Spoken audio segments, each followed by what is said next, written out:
Muy buenos días, somos el equipo 4 y hoy vamos a hablarles sobre el dolor precordial y pues está compuesto el equipo por Diana Paula Martínez González y Marco Antonio Benavides, o sea, soy yo. Y pues bueno, vamos a empezar con ¿qué es el dolor precordial? Pues básicamente este se va a definir como el dolor localizado a la altura del tórax, siendo esta una causa muy frecuente en la consulta de urgencias, que además presenta una dificultad en el diagnóstico, ya que en esta zona pues existe una variedad de estructuras involucradas y pues el correlacionar el dolor con cada una de estas estructuras pues va a ser muy subjetivo. Y pues por eso vamos a necesitar saber que el paciente va a llegar a urgencias simplemente con manifestando pues dolor en el pecho. Así que pues básicamente el motivo de consulta va a ser dolor de pecho. Y pues nosotros tenemos que pensar ante esto las causas que van a ser más graves o que pueden ser las más graves que estén ocasionando este dolor, que pues pueden caer en un evento coronario agudo, o un tromboembolismo pulmonar, o un síndrome aórtico agudo, hasta o un hemotórax, o un taponamiento cardíaco, y pues ya en otros más no tan comunes, una ruptura esofágica o una tensión. Sin embargo, pues hay más causas que pueden ocasionar este dolor torácico. En concreto, pues se van a dividir en causas cardiovasculares y no cardiovasculares. Las cardiovasculares pueden dividirse en isquémicas y las no cardiovasculares se dividen en digestivas, en respiratorias, en musculoesqueléticas y en génicas. Aquí en pantalla, en la tabla que vemos, pues van desglosadas cada una de las posibles etiologías que ocasionan este dolor torácico.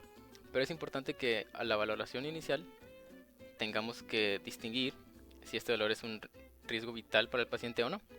Y pues lo vamos a lograr mediante una anamnesis y haciendo una semiología del dolor, además de hacer una exploración física y pues apoyarnos con pruebas diagnósticas como el electrocardiograma.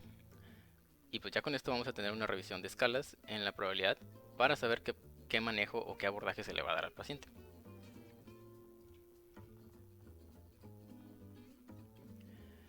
En el área de urgencias, cuando pues nosotros tengamos contacto con el paciente dentro de los primeros minutos, pues necesitamos realizar un electrocardiograma y saber cuál es la estratificación del dolor del paciente. Saber cómo es el tipo, o sea, saber cómo es el tipo de dolor del paciente.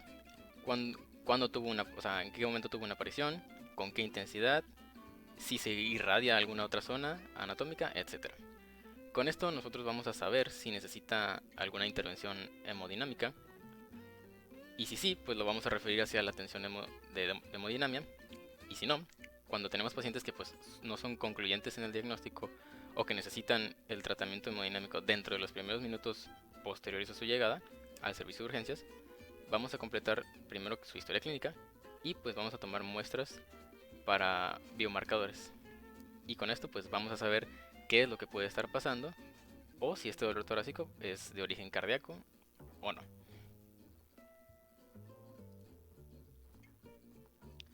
Y pues bueno, la AJA, la Asociación Americana del Corazón, nos brinda varios algoritmos que esencialmente, pues vamos a ver tres, y nos van a llevar de la mano para poder dar la atención de urgencias al paciente. El primer algoritmo que estábamos viendo nos plantea el dolor en el pecho, donde posterior a hacer la historia clínica y el examen físico, vamos a tomar el electrocardiograma, donde pues vamos a poder encontrar de derecha a izquierda en la gráfica, con el infarto agudo de miocardio, donde hay elevación del ST, que ahí lo vemos como STEMI por su abreviatura en inglés. Y pues si nosotros lo vemos dentro del electrocardiograma, pues vamos, o sea, si vemos esta elevación del segmento ST, vamos a seguir el paciente mediante las guías del infarto del miocardio. Y pues si nosotros encontramos, o sea, a su vez una elevación pero difusa, pero que sea consistente con una pericarditis, por ejemplo, pues lo vamos a dar seguimiento de pericarditis. Si encontramos en el electrocardiograma una depresión del segmento ST con inversiones en la onda T, le vamos a dar el seguimiento del paciente con la guía para los síndromes coronarios agudos. Si, si no hay elevaciones del segmento ST, pues o sea, si es normal o pues no es diagnóstico de algo, vamos a tener dos posibilidades.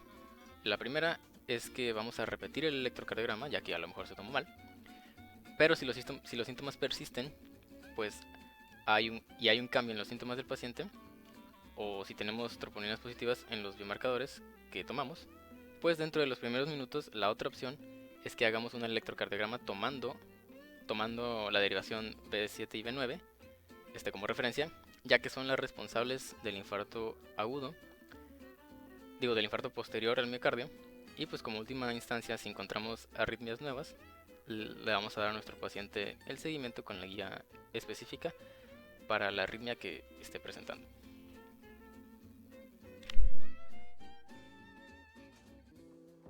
Sobre el infarto agudo del miocardio, como definición, se trata de la necrosis de las células del miocardio como consecuencia de una isquemia prolongada producida por la reducción súbita de la irrigación sanguínea coronaria que compromete una o más zonas del miocardio.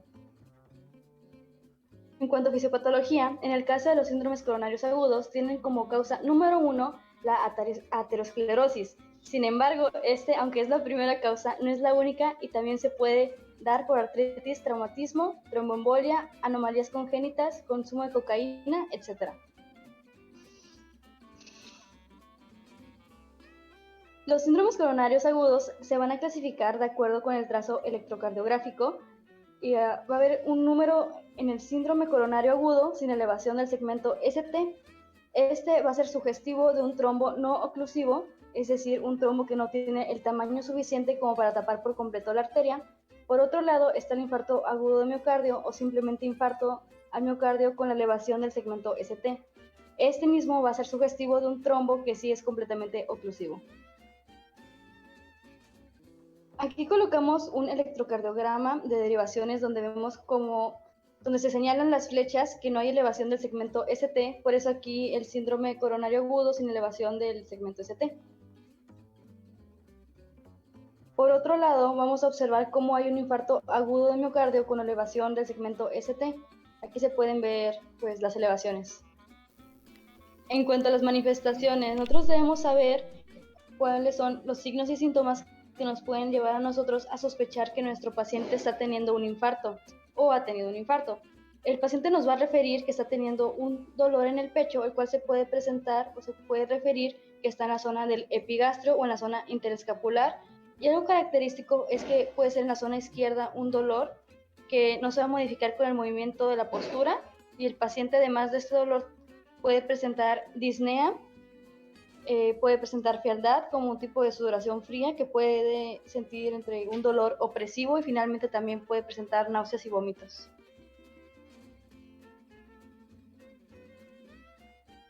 Sin embargo, las manifestaciones clínicas no son lo único que nos va a valer para hacer un diagnóstico de infarto agudo del miocardio.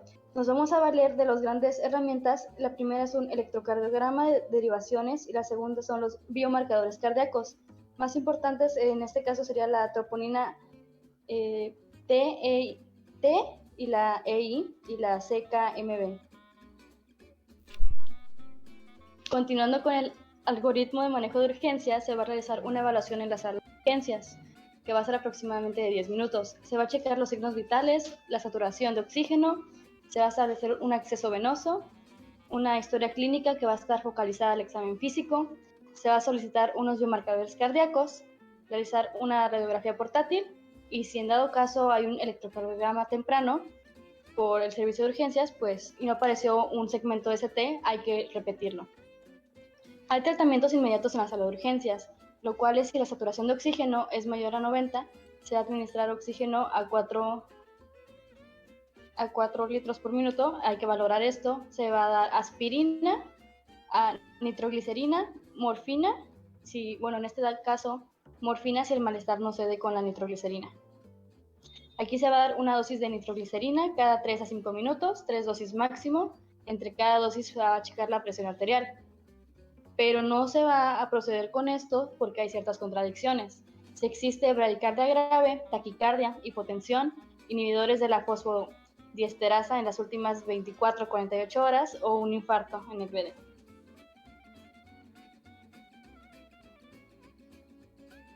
Ahora vamos a interpretar un electrocardiograma. Está el IMES, el SCACES, y pues si hay cambios normales o no diagnósticos del segmento ST o de la onda T, esto es un riesgo bajo o medio de la SSA. En dado caso del IMES, se va a iniciar una terapia coadyuvante, como está indicado, y no se va a retrasar la reperfusión. La terapia coadyuvante podría ser heparina no fraccionada, bivalirudina, inhibidores de P2Y12, nitroglicerina cuarta, betabloqueantes, inhibidores de la glicoproteína. Y aquí la reperfusión va a ser ICP, que va a haber una intervención coronaria percutánea, 120 minutos desde el primer contacto médico, 90 desde la llegada a urgencias, fibrinolíticos, que son 30 minutos desde la llegada al servicio de urgencias, y aquí va a haber unos ciertos objetivos, que es tiempo puerta balón y tiempo puerta aguja. El balón sería de objetivo de 90 minutos y el puerta aguja sería objetivo de 30 minutos. Escasez sería fuerte sospecha de isquemia, y va a ser troponina elevada o paciente de alto riesgo, considera estrategia invasiva si el dolor torácico isquémico refractario, depresión recurrente, persistencia del ST, taquicardia ventricular, inestabilidad hemodinámica, signos de fallo cardíaco, y se va a dar una terapia de coadyuvantes. Un ejemplo sería la nitroglicerina o la heparina. Y si hay cambios normales o no diagnósticos del segmento ST, hay que considerar ingreso en la unidad del dolor torácico de urgencias o en la hospitalización de este mismo para seguir monitorizando.